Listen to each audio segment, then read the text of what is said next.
आपका कार्यक्रम पहले से तय था, उससे पहले बीजेपी के सभी बड़े नेता पहुंच गए अवंतीबाई प्रतिमा जी की माल्यार्पण करने। वीरांगना अवंतीबाई लोधी का सम्मान सभी को करना चाहिए और सरकार के लोगों को विशेष इसलिए करना चाहिए कि संसाधन उन्हीं पर है। पीढ़ी का सम्मान अपने तमाम ऐसे महापुरुषों को और उनके योगदान को अगर पहचानेगा तो समाज और एकजुटता बढ़ेगी और थोड़ा सा अभी मुख्यमंत्री जी आए थे, उन्होंने उनको रानी लक्ष्मीबाई बता दिया। काउंट किया गया तो हारे में प्रत्याशी 51 वोटों से जीता। ये इलेक्शन कमीशन समय पर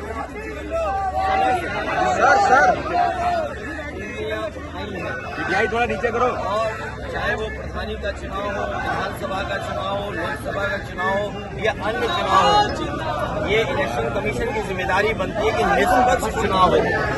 निष्पक्ष चुनाव के साथ साथ इलेक्शन कमीशन की इंस्टीट्यूशन पे लोगों को और भरोसा बढ़े। इधर जो हम लोग देखते हैं कि इलेक्शन कमीशन के जो फैसले हैं, इलेक्शन कमीशन का जो काम करने का तरीका है, उससे लोग संतुष्ट नहीं हैं। अब विश्वास पैदा हुआ है। अभी हाल ही में जो वोट चोरी, वोट डकैती को लेकर के बड़े पैमाने पर देश को इंडिया गठबंधन और अन्य दल है, उन्होंने कोशिश की और उसका परिणाम ये हुआ कि सुप्रीम कोर्ट को भी उन बातों को मानना पड़ा जो विपक्ष कह रहा था। इलेक्शन कमीशन पे कई बार उंगली उठी है और यूपी के चुनाव में तो न जाने कितनी बार उंगली उठी है। ये तो पहला फेज था कि जहां हम अपना वोट बचा सकते हैं, अपनी वोटर लिस्ट में शामिल कर सकते हैं। ये पहला चरण है। लेकिन इसके बाद जो प्रशासन काम करता है, सरकारें जो काम करती हैं, उस पर इलेक्शन कमीशन कोई कार्रवाई नहीं करता। मुझे याद है कि जिस समय उंगली उठाई थी इलेक्शन कमीशन पर, तो 18,000 वोटों का जो डिलीट किया गया था, उनकी जानकारी इलेक्शन कमीशन को दी एफिडेविट के साथ दी। लेकिन अभी तक इलेक्शन कमीशन ने एक भी अधिकारी के खिलाफ कार्रवाई नहीं की। अगर एक भी अधिकारी के खिलाफ कार्रवाई हो जाए, मतलब अधिकारी के खिलाफ इलेक्शन कमीशन कर दे कार्रवाई, तो मैं समझता हूँ कहीं भी वोट चोरी, वोट डकैती या इस तरह की लूट नहीं होगी। सर, आजादी के इतने दिन हारा हुआ कैंडिडेट सुप्रीम कोर्ट के सामने जीत रहा है, क्या मालूम? देखिए, इलेक्शन मशीन पर हमेशा सवाल खड़े होते हैं। टेक्नोलॉजी या इतनी फुल प्रूफ हो कि उससे बेईमानी न हो सके। कई बार लोग वोट डाल करके आते हैं ईवीएम में और पता लगता है उन्हीं का वोट जीरो निकला। ये भी खबरें हम लोगों ने सुनी है। ईवीएम में पहले से वोट पड़ा हुआ, इसकी भी खबर सुनी। ईवीएम के इतने महीनों रखने के बाद बैटरी पूरी चार्ज कैसे दिखती है, इस पे भी सवाल खड़ा हुआ। इसलिए जो बैलेट का हमेशा मांग रही है, और अमेरिका की नकल करें, जापान की नकल करें और जर्मनी की नकल करें। जर्मनी में तो सरकार और वहाँ के सबसे सुप्रीम कोर्ट का ये फैसला है कि अगर ईवीएम से वोट पड़ेंगे तो अनकॉन्स्टिट्यूशनल होगा। इसलिए बैलेट के ऐसे वोट पड़ रहे हैं। अमेरिका में भी बैलेट से वोट पड़ते हैं और वहाँ खुद किससे वोट डालना ये चॉइस है। एनसीईआरटी के मॉड्यूल में नेहरू जी, देखिए, जब से भारतीय जनता पार्टी आई है, सबसे ज्यादा फर्जी काम बढ़ गए। जब से भारतीय जनता पार्टी आई है, फर्जी काम बढ़ गए। आज ही मैं सुन रहा था यहीं पर पड़ोस में मुख्यमंत्री कह रहे कि डबल इंजन। अब इनके इंजन गिनो।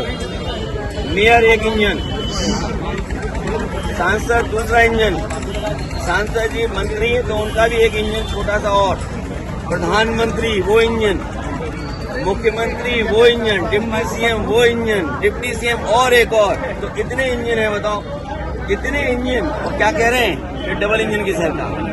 सच्चाई ये है कि न जाने कितने इंजन हैं, न जाने कितने इंजन हैं जो एक दूसरे को अब टक्कर मार रहे हैं। तो जब से भारतीय जनता पार्टी आई है, फर्जी काम बहुत बढ़ गया है। सर देखिए, मैंने आपसे कहा कि बीजेपी, इनकी कोई विचारधारा नहीं है। बीजेपी की एक विचारधारा है कुर्सी पर बने रहना। और आपको मैंने कल भी कहा, कहता हूँ, बात को फिर दोहराता हूँ, आप सब जानते हो।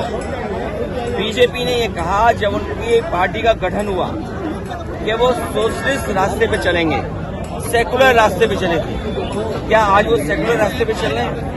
क्या भेदभाव नहीं है उनके अंदर, उनकी विचारधारा के अंदर? और सोशलिस्ट रास्ते पे चलने की बात कही, क्या सबसे ज्यादा उद्योगपतियों को, बड़े लोगों को नहीं बढ़ावा दे रहे? आज गरीब और खासकर पीडीए, पिछड़ा, दलित, आदिवासी, इनके साथ जिस पैमाने पर भेदभाव हो रहा है, यहाँ पर हम लोग कल्पना नहीं कर सकते। गंभीर इंडिपेंडेंस डे के कार्यक्रम में नहीं गए, ये कांग्रेस की एक नई तरह की राजनीति जिसमें वो इंडिपेंडेंस डे जैसे प्रोग्राम को बॉयकॉट कर रहे हैं। हमें तो बुलाया तक नहीं यहाँ पर। अरे दूसरों को आप कह रहे हो, हमें तो कार्ड तक नहीं भेजा सरकार के लोगों ने, जबकि ये परंपरा कभी नहीं थी। अवंतीबाई लोधी को, लेकिन कार्ड तो हमें भी नहीं मिला, पता नहीं किस पते पे भेज दिया लोगों ने। सर आजादी के 78 अवंतीबाई लोधी को रानी लक्ष्मीबाई बता रहे हैं। बीजेपी कभी भी स्वीकार नहीं कर सकती है बीजेपी कि लोगों को शामिल किया है, लोगों को अपनाया जाए। ये विपक्ष को दुश्मन मानते हैं। ये सबसे बड़ी बात है कि डेमोक्रेसी में हम विपक्ष अपनी बात कहते हैं, और अगर सत्ता पक्ष के लोग कुछ करें तो उनको पूरी आजादी है, विपक्ष के लोग करेंगे तो उन पर कड़ी से कड़ी कार्रवाई है। सर अवंतीबाई लोधी, बीजेपी की हर सड़क में गड्ढे हैं, और बीजेपी का है एक्सप्रेस वे टूट गया है क्योंकि उन्होंने भ्रष्टाचार किया है, और भ्रष्टाचार के बड़े बड़े गड्ढे हैं वहाँ पर। तो आप उन्हें बनेंगे या नहीं? भारतीय जनता पार्टी को हम लोग हटाएंगे। और जहाँ तक भारतीय जनता पार्टी हमेशा विचारधारा में उलझाती है, ये भारतीय जनता पार्टी के वो लोग हैं जो कुछ भी अपना सकते हैं, कुछ भी झूठ बोल सकते हैं। अब सोचिए, लाल किले पर किसकी तारीफ कर रहे थे? सोचिए आप, लाल किला जो बना हुआ है वो किसने बनवाया है? मुगलों ने बनवाया। तो वहां पर जाकर के जब भाषण देते हैं तो बताइए किसकी तारीफ कर रहे हैं?